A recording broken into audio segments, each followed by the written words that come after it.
What's up, everybody? Today I'm gonna be talking about how to travel for free, and this isn't clickbait. It's not a scheme. It's not a scam. I'm not selling anything. It's not a pyramid scheme or anything crazy like that. It's a legitimate way how to travel for free. And if you value travel, you should be doing this. And if you love traveling like I do, what better way to travel than for free? Like, it just makes sense. Why would you not travel if it's for free? So, the way that you can get free travel is credit cards, right?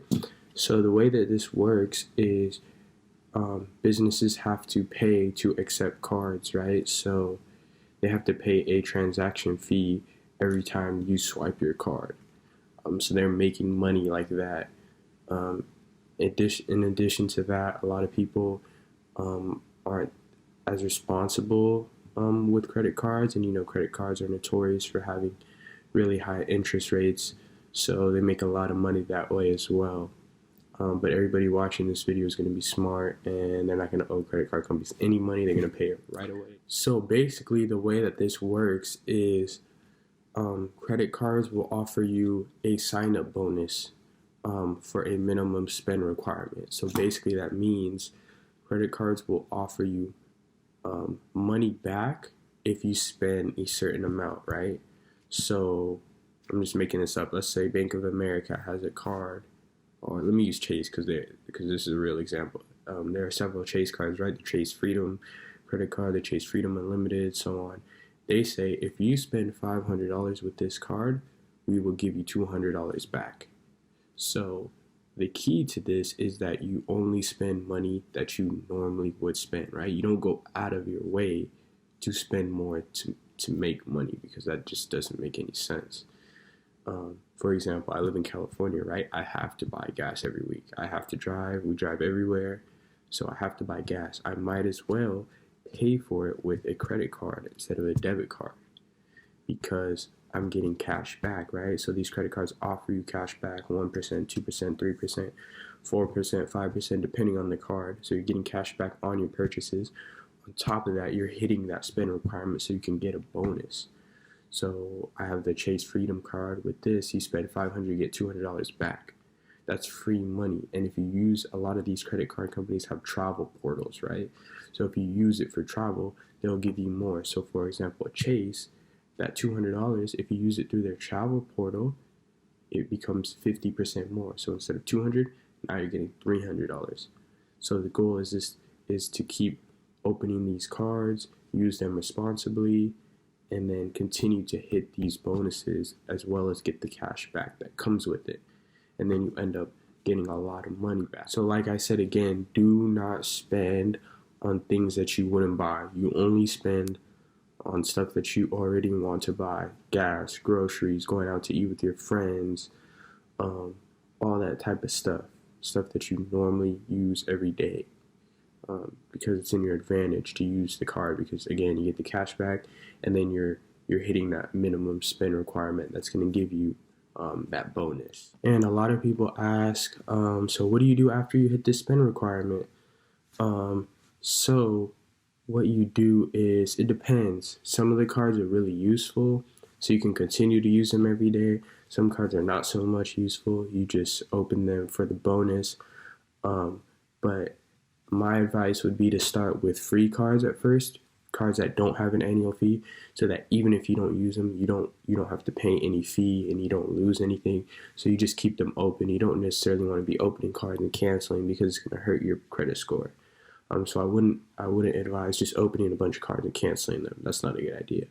So basically start with some easy free cards, just to get the hang of things, and then you can move on to the annual fee cards and stuff. I'll make other videos about those. Also, an important point to make is that you don't have to have a specific bank to have a specific card, right? So when I first got my first credit card way back in, I don't know, 2015 or whatever, when I was like 18 or 19,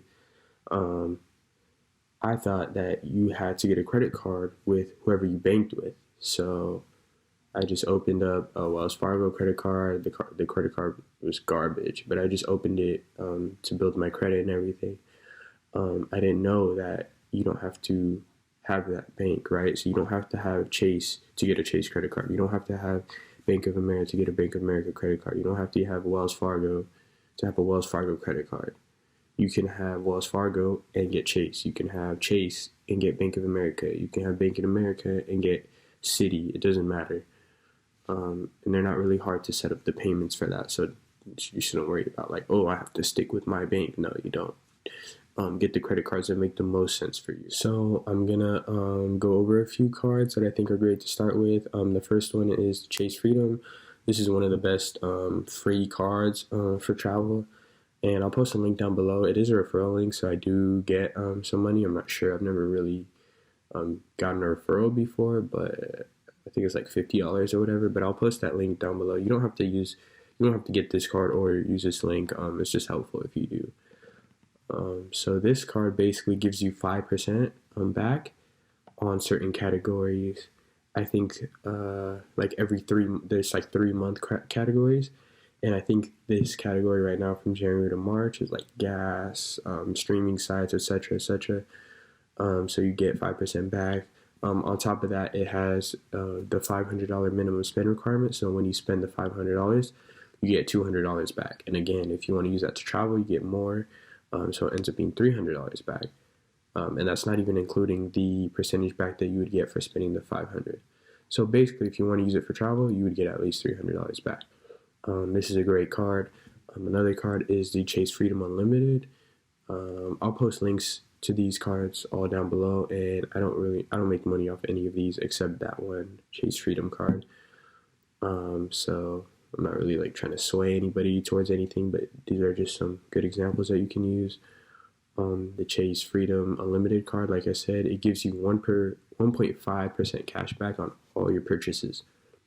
So you get 1.5% back on anything that you buy, which is good for, whatever you might. If you don't spend a specific category, maybe you just want a fixed percentage on everything, just to keep it simple, you can get that.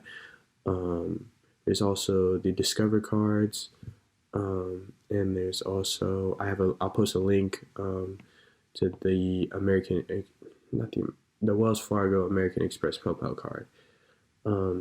I did a review on this card. I'll post a link. That's a great card that you guys should look up.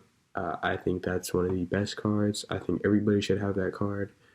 Unless, of course, you don't use those spending categories, which I explained in the video.